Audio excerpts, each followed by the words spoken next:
How do you get quieter learners to speak up during a small group session without making it awkward or making it seem like you're picking on people? This was a question I got asked all the time when I was head of comm skills at the medical school. Tutors would ask, what do I do if nobody talks?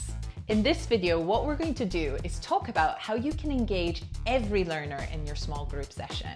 Hi, my name is Dr. Cara Bedzina. I'm an academic GP based in the United Kingdom, and this channel is dedicated to all things medical education. In this video today, what I'm going to do is share 7 core strategies for engaging every learner during your tutorials and include 4 bonus tips that you can choose to use. So my first top tip is create psychological safety. Now, psychological safety isn't just a buzzword. And if you've noticed, I use the word create. That's because it's your responsibility to set the tone of the tutorial. Often when learners come to a group setting, they'll be asking, oh, am I gonna embarrass myself? I'm gonna look stupid. Is it okay that I get involved? And as the tutor leading the session, it is your responsibility to create an atmosphere where people feel comfortable making mistakes. And that could be done by, for example, starting the session by setting the tone and saying, we are here to learn about this subject. It is not just about retention, so me asking questions and you spitting out facts. What we want to do is bring those misunderstandings, those different ideas to the surface. And it's only if we get messy that we can learn. So it's really important that everybody here tries to feel comfortable with saying things that might not be correct. In fact, it's even better if we get things wrong, because that means we're one step closer to being better. And I think this is something that as a tutor, you can state at the start. The idea about creating psychological safety is something that's spoken about a lot in the simulation literature. Don't let the simulation evangelists know I'm talking about simulation right now.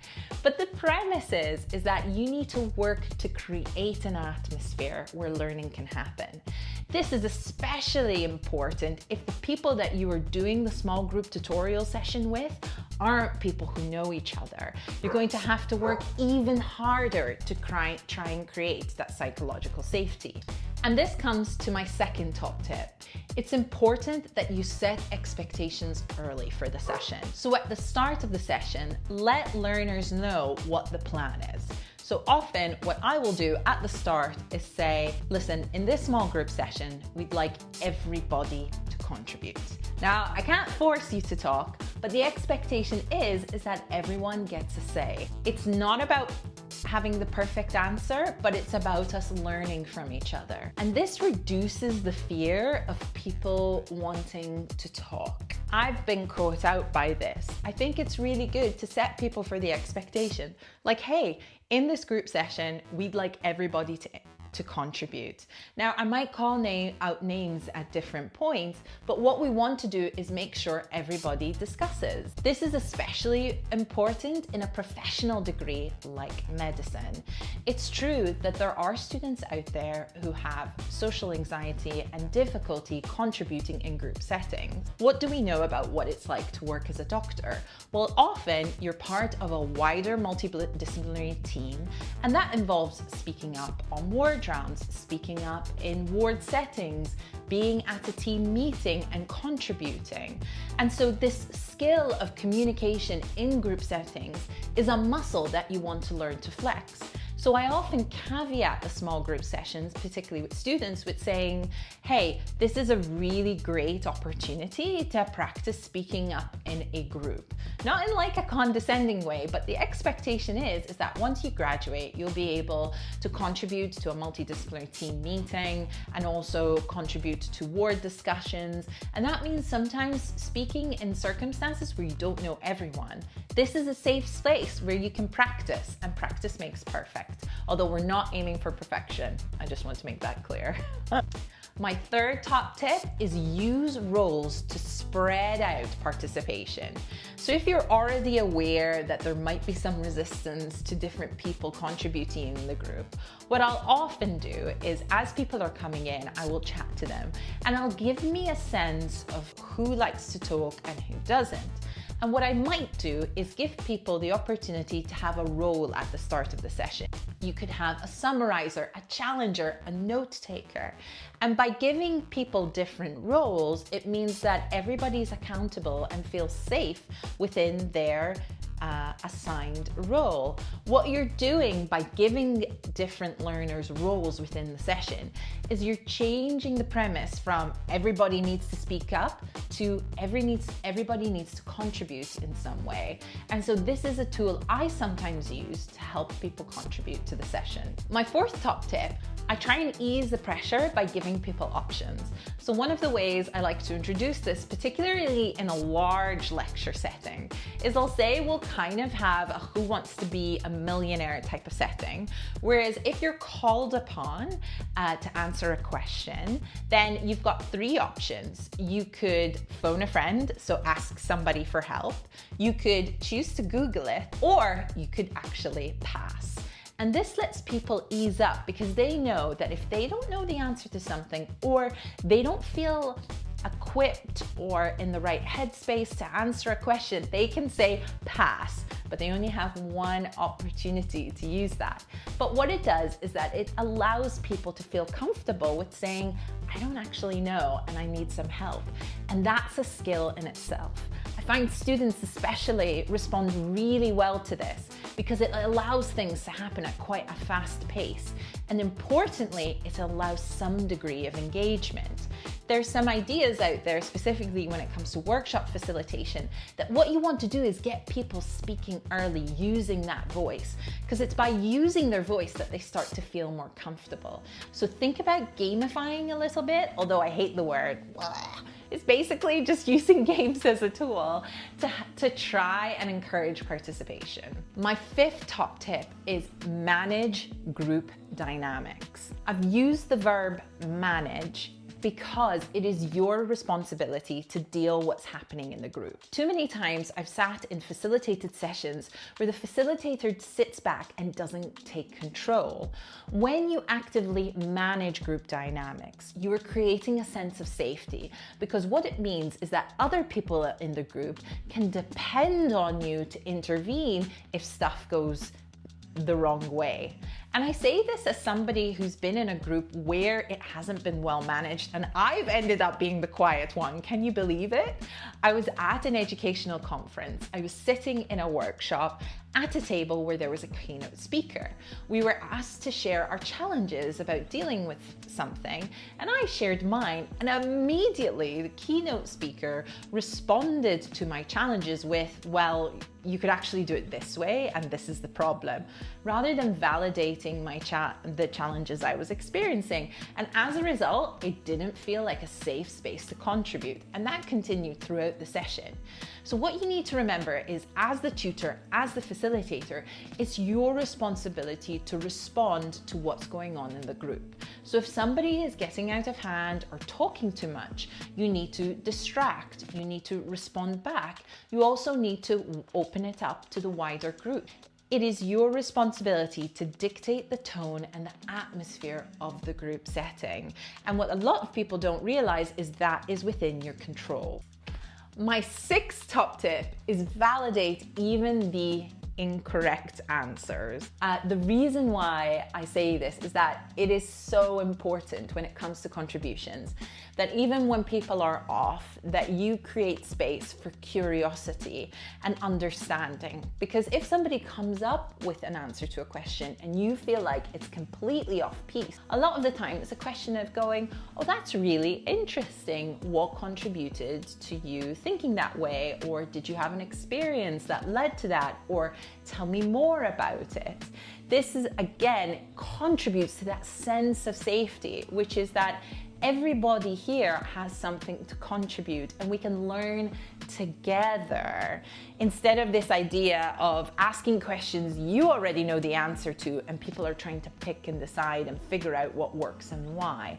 So it's about creating that sense of dialogue, and if you do that and demonstrate that to the students, they will feel safer contributing to the group. My seventh top tip is remember, anyone can become the quiet one. And there are loads of reasons for this. I gave an example where at a medical education conference, and I'm saying quite recently, I became the quiet one in a setting because it didn't feel like a safe space for me to share my ideas or opinions. And that means that anyone at any stage can become the quiet one. Having an awareness of this and treating it with kindness and curiosity is the way to create a safe space. Sometimes people won't be in a good space to contribute to the teaching, and it's important that you create opportunity for people to do that as well. However, what we want to encourage is that the students make that known to you either before the teaching session or in a break or even afterwards, because that will allow you to facilitate the session to the best of your ability. The way I see a lot of teaching sessions is that when you agree to contribute to a session, you are buying into the terms and conditions of that session. And in the same way that when you attend a group meeting at work, there are certain rules that apply, which is that everybody's opinion and idea is going to be heard and validated. Those rules also need to apply to the teaching setting. In the same way, when you set those expectations early, you are telling the students, telling your learners that if you're going to stick around and be a part of this conversation, these are the rules. The rules are that we need everybody to contribute in different stages, and that's because this is what small group learning is about. All right, I need some tea before we go to our 4 bonus tips. 7 feels like a lot, doesn't it? It's more than what I usually do, but what the heck? One of the things I like to use sometimes is you could use think, pair, share. That's really helpful. So if you pose a question to the group at the start and say, turn to the person next to you and discuss this, and then we will talk about sharing in the group, that helps the people in the room get the opportunity to bounce ideas off each other, get some validation for stuff, and it means that they return to the group with a little bit more courage. So think, pair, share is something that's used very often. It's pretty old school, but it's an easy tool that you can use to get even the quieter ones involved. My second bonus tool is use anonymous contribution tools. So I am a big fan of Mentimeter. I think it's absolutely great when you have enough people in the room. What it does is that it allows people who wouldn't normally contribute feel comfortable to share their ideas because they know it's anonymous, and it will help facilitate discussion. So if you're concerned about contributions to a group, use Mentimeter as a way to facilitate discussion. My other bonus tool is reflect on your own biases. So after each session, ask yourself, was I asking the same person over and over again? Did I consider whether so-and-so wanted to talk? What was going on there for me? Creating space for reflection after a small group session means that you're giving yourself the opportunity to think about what went well, but also what you could have done differently. And that can really help improve your skills moving forward in trying to create active engagement with the group. My other tool is debrief the process, not just the content. So at the end of the session, actively create a discussion with your learners saying, how was the discussion today? How did that work for you? Or include it in your feedback questionnaire. That again is another opportunity to allow people to contribute to the session. What I'm going to do is wrap this up, not by repeating all the different tips, but caveating all of this with saying that there is no such thing as a perfect small group tutorial. Because humans are complex individuals, when we come to a teaching session, like a small group teaching session, we all come with our biases, ideas, difficulties, and also moods. And I think sometimes we put a really high expectation on others, but also on ourselves. Sometimes students will come to a small group session and they're not having a great time, and it actually has nothing to do with you. And what can happen in that session is things could escalate because there's a lot of background stress, because there's a lot of stuff that's being carried, and it just is the thing that tips it over the edge. And I think treating ourselves as facilitators with compassion that We're not going to be what everyone needs all the time, and that's okay. All we're trying to do is do our best, and do our best by thinking about the people in the group and trying to show up as best as we can at that moment in time. Often in medical education, we're at the mercy of student feedback, and it's treated like it is absolute gold. But what is often forgotten is that there are people on the other side too. And if we take the interpretation that most of the time people are actually trying to do their best, then we can understand that sometimes there are things that happen that are outside of our control, and that's okay. So that's my final summary tip in the midst of all these different things that you can do to engage quieter students or quieter learners, is that sometimes no amount of effort on your part can make a student engage. And it's that understanding that you can bring a horse to water, but you can't make it drink. Students and learners in this setting are adults, and it means respecting that adult's autonomy. You can do what you can to create a safe space, to respond to questions with curiosity, to try to do things a little bit differently. But at the end of the day, remember to be kind to yourself. If you enjoyed this session on how to engage every student in a session, then be sure to subscribe so you can hear more MedEd content. I want to say thank you to my colleague Natasha, who gave the inspiration for this video, and good luck with your small group teaching sessions. Let me know how it goes and if you want any more topics to be covered. I'll see you later. Ciao.